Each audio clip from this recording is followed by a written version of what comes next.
તો અમદાવાદમાં સ્થાનિક સ્વરાજ્યની ચૂંટણીના પ્રચારના અંતિમ દિવસે રાજકીય પક્ષોએ રણ મેદાન ગજવ્યું છે। ભાજપ દ્વારા શહેરના તમામ 48 વોર્ડમાં ભવ્ય બાઇક રેલી અને રોડ શોનું આયોજન કરી એડી ચોટીનું જોર લગાવવામાં આવ્યું।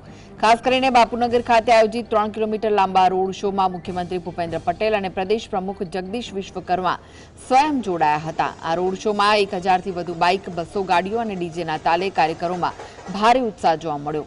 બીજી તરફ અમરાઈવાડીમાં સાંસદ મનોજ તિવારી, હિતુ કનોડિયા અને મોના થીબા જેવા સ્ટાર પ્રચારકોએ જનસભા ગજવી।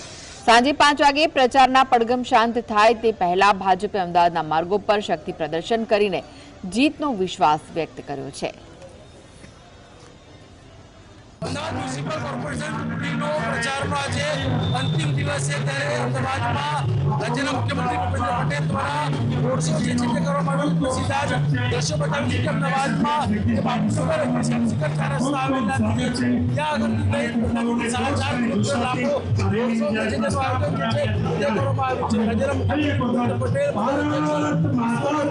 તેમજ અમદાવાદ શહેર રોડ શોનું આયોજન જે છે તે કરવામાં આવ્યું છે। લોકો જે છે તે જોડાયા છે, જોઈ રહ્યા છો તે કરવામાં આવ્યું છે। બાઇકો અને 400થી વધુ ગાડીઓ જે છે ત્યાં ભવ્ય રોડ શોની અંદર જોડાઈ છે। અંદાજે કહી શકાય કે અમદાવાદની પૂર્વની જે અમદાવાદ ઉપર ભારતીય જનતા પાર્ટીને નબળી જોવા મળી છે ત્યાં આગળ ભારતીય જનતા પાર્ટીની કમર મજબૂત કરવામાં આવે તે લઈ જે પ્રકારના રોડ શોનું આયોજન છે તે કરવામાં આવી રહ્યું